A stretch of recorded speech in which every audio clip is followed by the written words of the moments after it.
The echo of a gunshot pierced the evening air as Eliza Evans ducked behind the water barrel outside Coloma's general store, her heart hammering against her ribs. She wasn't supposed to be here, wasn't supposed to be anywhere in California without Silas Blackburn's permission, but desperation had driven her to slip away from the ranch while her fiancé conducted business in Sacramento. The year was 1873, and Eliza's 20th birthday had come and gone without celebration. Instead, she'd spent it listening to Silas drunkenly plan their upcoming nuptials while fingering the pearl-handled revolver he'd named after his first wife, the one who'd mysteriously fallen from a cliff 3 months after their wedding. "Miss Evans," a deep voice called from behind her, causing her to whirl around, hands raised defensively. The tall figure emerged from the shadows, moonlight catching on the silver star pinned to his leather vest. Thomas Mackenzie, Coloma's newly appointed deputy sheriff, stood before her with concern etched across his sun-bronzed face. "You shouldn't be in town alone after dark," he said, holstering his weapon. "Especially not with Blackburn's men searching for you." Eliza glanced frantically down the street. "They're here?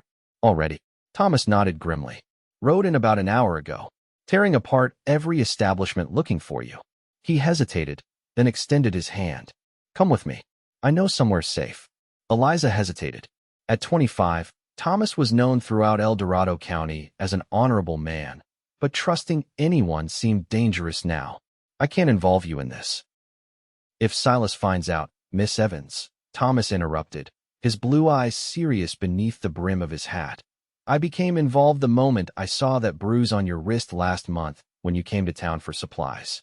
Eliza unconsciously tugged her sleeve down. "It's worse than bruises now, Deputy. He's talking about after the wedding. Says once I'm legally his property, he'll—" She couldn't finish the sentence, the threat too horrifying to voice aloud. "He'll kill you after the vows," Thomas finished for her, his voice hardening. "Yes." Her admission was barely audible. Thomas stepped closer, determination replacing the concern on his face. "Then he'll never see the wedding night." Before Eliza could respond, shouts erupted from the saloon down the street. 3 men stumbled out, lanterns illuminating their search. "This way," Thomas said urgently, taking her hand and pulling her into the narrow alley between buildings. They moved swiftly through Coloma's back streets. The boomtown that had sprung up after the gold rush now settled into a permanent community of several hundred souls. Thomas guided her past darkened homes and businesses until they reached a modest cabin set apart from others at the edge of town. "My sister's place," he explained as he ushered her inside. "She's visiting family in San Francisco. No one will look for you here." The cabin was small but welcoming, with a quilt-covered bed in one corner and a sturdy table occupying the center of the main room. A cast-iron stove provided both warmth and cooking space. "You can't stay in Coloma," Thomas said, lighting a lamp. "Blackburn has too much influence here. We need to get you somewhere he can't reach you." "There's nowhere," Eliza said, sinking onto a chair. "He owns half the county, has friends in the state legislature, and men loyal to him scattered throughout California. He'll find me eventually." Thomas paced the small room, thinking. "Not if he believes you're dead." Eliza stared at him. "What?" "I have a plan," he said.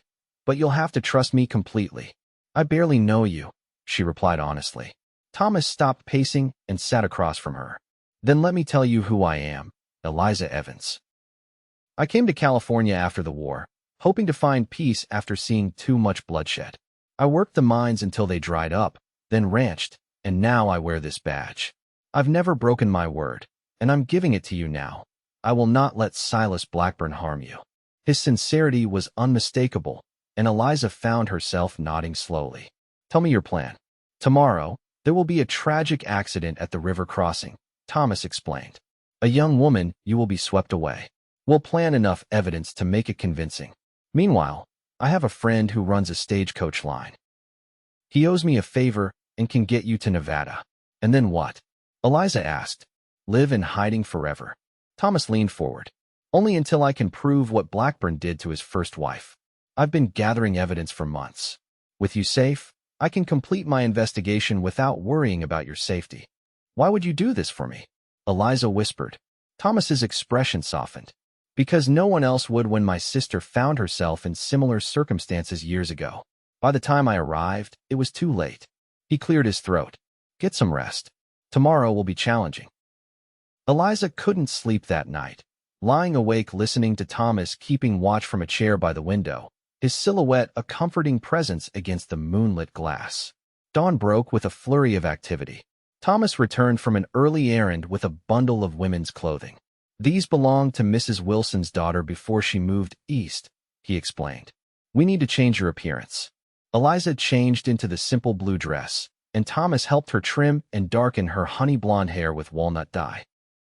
The transformation was remarkable. The bright-eyed daughter of a prosperous rancher now resembled a plain traveler passing through. The stagecoach leaves at noon, Thomas said, checking his pocket watch. Blackburn's men will be watching the station, so we'll need a distraction. Their plan unfolded precisely at 11 o'clock when a group of miners discovered a torn piece of Eliza's dress caught on rocks downstream from the river crossing, along with her distinct silver hairpin. The ensuing commotion drew everyone's attention, including Blackburn's men, away from the stagecoach station. Thomas escorted Eliza, now calling herself Emma Wilson, to the waiting coach. My friend knows to protect your identity, he assured her, pressing a small leather pouch into her hand. There's enough money here to establish yourself in Virginia City. I'll send word when it's safe to return. How will I know it's from you? She asked, clutching the pouch. The message will mention the water barrel where we first spoke honestly. He smiled slightly. Be safe, Eliza. As the stagecoach lurched forward, Eliza felt both terror and exhilaration. She was leaving everything she knew, but she was alive, and for the first time in years, she had hope. 2 days later, Silas Blackburn arrived in Coloma, his rage palpable as he stormed into the sheriff's office where Thomas was reviewing reports. You, Blackburn pointed a finger at Thomas. You were supposed to be keeping order in this town. How is it that my fiancé drowned on your watch? Thomas met his gaze steadily. My condolences for your loss, Mr. Blackburn. We're still searching for her body, but the spring currents are treacherous. I want every man in this county looking, Blackburn demanded, slamming his fist on the desk. She was carrying valuable family jewelry. I want it recovered. Thomas nodded, noting how Blackburn mentioned the jewelry before Eliza herself. We're doing everything possible, sir. After Blackburn left, Thomas gathered his materials and rode to Sacramento. The state capital was bustling with activity as California continued its transformation from a wild frontier to an established part of the nation. Thomas made his way to an unassuming law office tucked between a haberdashery and a printing shop. I need access to the county records from '69, he told the clerk, flashing his badge. Investigating a possible connection to a current case. Hours of painstaking research yielded what he sought. Inconsistencies in the report of Catherine Blackburn's death. The coroner had noted bruising inconsistent with a fall, but the investigation had been swiftly closed. Thomas copied the relevant details, adding them to his growing file. Over the next month, Thomas methodically built his case. He interviewed ranch hands who'd left Blackburn's employ, tracked down the doctor who'd treated Catherine before her death, and even located a witness who'd seen Blackburn near the cliff the night she died. Each piece of evidence was carefully documented and sealed, then delivered to a trusted judge in Sacramento. Meanwhile, Eliza was establishing herself in Virginia City. Using the name Emma Wilson, she found work as a teacher's assistant at the local school, her education finally serving a purpose beyond being Silas's ornamental bride. She rented a small room above the millinery shop and gradually began to feel safe. Her only connection to her past was watching for Thomas's promised message. Every week, she checked the notices board and the newspaper, looking for any mention of their agreed-upon phrase. On a warm June evening, as Eliza returned from school, the milliner's daughter handed her an envelope. Special delivery from California, she said with a smile. Eliza's hands trembled as she opened it in the privacy of her room. The water barrel, where we first spoke, honestly awaits your return. The wolf no longer hunts. Come home on Tuesday's stage. TM. Silas had been arrested. Thomas had succeeded. The journey back to California filled Eliza with conflicting emotions. Relief at Blackburn's capture, mixed with anxiety about returning to the place where she'd endured so much pain. When the stagecoach finally rolled into Coloma, Thomas was waiting, looking more weathered than she remembered. "Welcome home," he said simply, helping her down. "Is it true?" she asked immediately. "Is he really going to hang?" Thomas nodded gravely. "The trial concluded yesterday. The evidence was overwhelming once people felt safe enough to speak. He'll hang in Sacramento next month." Eliza exhaled slowly, years of tension leaving her body. "I never thought this day would come." "There's something else," Thomas said, guiding her toward the sheriff's office. "The judge awarded you possession of your father's ranch." Blackburn's claim was based on forged documents. Tears sprang to Eliza's eyes. "My home. I can go home, if that's what you want," Thomas replied, something uncertain in his tone. Eliza studied him carefully. During their separation, she'd thought often of the deputy who'd risked everything to save her. His letters, infrequent but treasured, had revealed a thoughtful mind and principled heart. "I'm not sure what I want yet," she admitted. "Everything's happened so quickly." "Take your time," Thomas said gently. "You have choices now." Over the following weeks, Eliza reclaimed her life piece by piece. She moved back to her father's ranch, rehired loyal workers who'd been dismissed by Blackburn, and began the process of healing. Thomas visited regularly, ostensibly to ensure her safety, but their conversations stretched into hours as they shared stories and dreams. One evening, as they sat on the porch watching the sunset paint the Sierra Nevada mountains, Thomas cleared his throat nervously. "Eliza, there's something I've been meaning to ask you." She turned to him, noting the unusual tension in his shoulders. "Yes. I've accepted a position as sheriff in a growing town near San Francisco. It's a good opportunity, safer than here with better pay and—" He hesitated. "I was wondering if you might consider visiting sometime." Eliza smiled at his awkwardness. "Are you asking to court me properly, Thomas Mackenzie?" A flush crept up his neck. "I suppose I am, though I'm making a poor job of it. I think," Eliza said carefully, "that I would like to be courted by a man who keeps his promises." Thomas's smile was like sunrise after a storm. "I do keep my promises, Miss Evans. Always." Their courtship progressed with proper decorum but genuine affection. Thomas wrote daily when his duties took him away, and Eliza found herself eagerly awaiting his letters and visits. By Christmas, when he formally proposed marriage, her acceptance was immediate and joyful. They were married the following spring in a simple ceremony in the garden of Eliza's ranch. As they exchanged vows, Eliza couldn't help but remember that other wedding that had never occurred and the threat that had driven her into Thomas's protection. "Are you happy?" Thomas asked as they danced under lantern light that evening. "Happier than I ever imagined possible," she answered truthfully. "You saved my life, Thomas." He shook his head. "You saved yourself by being brave enough to run. I just helped with the details." Their life together took them to the town of Oak Grove near San Francisco, where Thomas served as sheriff and Eliza established a small school. The ranch in Coloma was leased to a trustworthy family, providing income while preserving her family legacy. The following years brought challenges and joys. Thomas's work sometimes placed him in danger, particularly when a gang of train robbers targeted the local route. Eliza's school flourished, drawing students from surrounding farms and ranches. Their first child, a son named James, arrived on their second anniversary, followed by a daughter, Margaret, 2 years later. 5 years into their marriage, during a rare visit back to Coloma to check on the ranch, Eliza encountered one of Blackburn's former associates in town. The man, now fallen on hard times, stopped her outside the general store. "You think you're safe now, Mrs.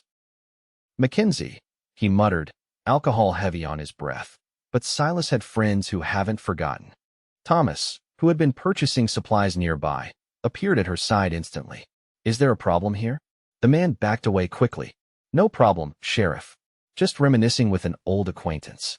Later that night, Eliza confessed her fear to Thomas. "What if there are others who blame us for Silas's death? What if they come after our family?" Thomas held her close. "We faced down Blackburn when he was at the height of his power.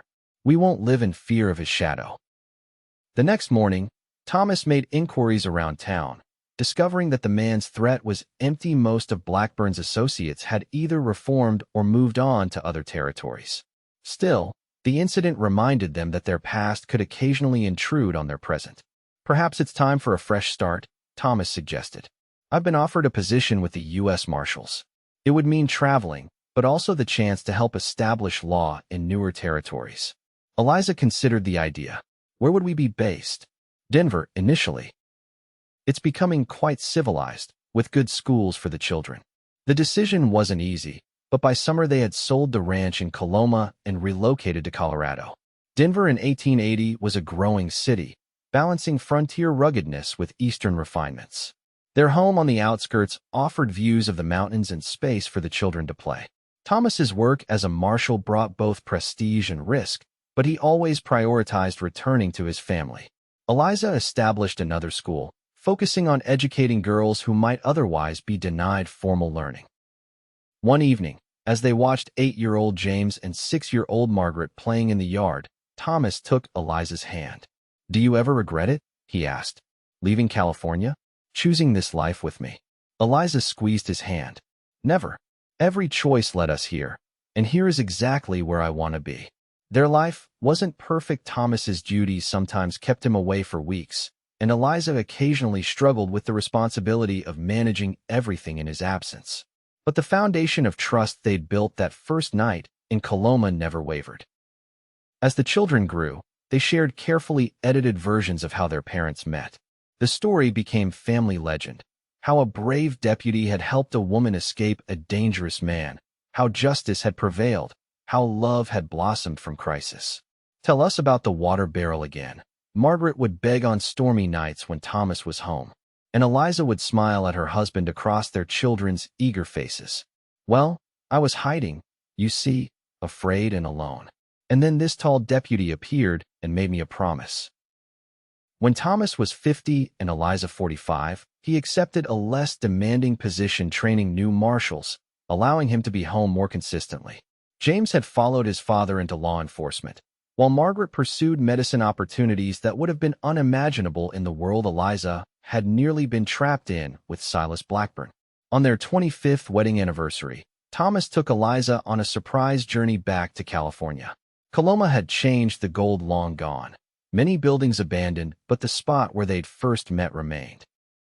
The general store is still standing. Eliza marveled as they walked hand in hand through the town.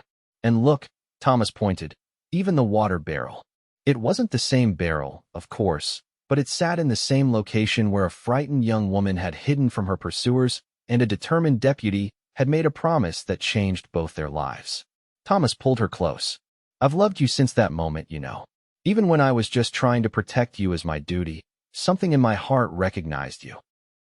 Eliza rested her head against his shoulder, still strong despite the gray now predominant in his hair. "And I've loved you since you said those words that gave me hope when I had none. Then he'll never see the wedding night. You made me believe in possibilities again." They returned to Denver with renewed appreciation for their journey together. Life continued to bring changes. James married a schoolteacher from Chicago.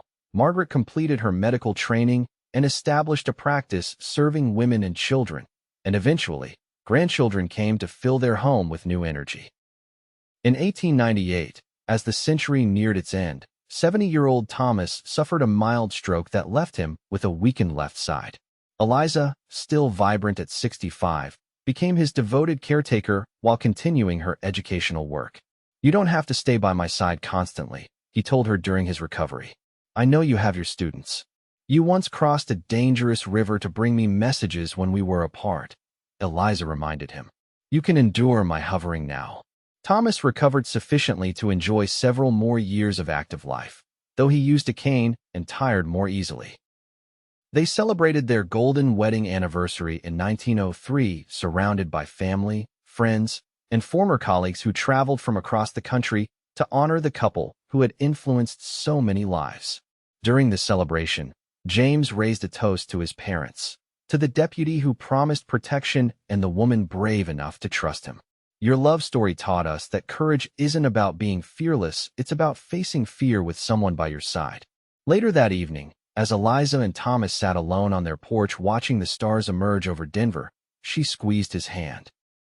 50 years ago, I thought I'd be dead by now, another of Silas Blackburn's victims. Instead, I've lived a life fuller than I ever dreamed possible." Thomas brought her hand to his lips. "We both have, my love. We both have. In the quiet of that moment, surrounded by the legacy they'd built together, Eliza reflected on the desperate young woman she'd been and the journey that had brought her here. From terror to triumph, from a water barrel in Coloma to a comfortable home in Denver, from a near victim to a woman who had helped countless others find their strength, all because one brave man had made her a promise and kept it. "I love you, Thomas Mackenzie," she whispered. "And I love you, Eliza Mackenzie," he replied, his voice still strong despite the years. Yesterday, today, and all our tomorrows. As twilight deepened into night, they remained side by side, their story, like the West itself, transformed from wild and dangerous beginnings into something enduring and beautiful. A testament to courage, justice, and the healing power of love that began with a promise made in a moment of danger and honored through a lifetime of devotion.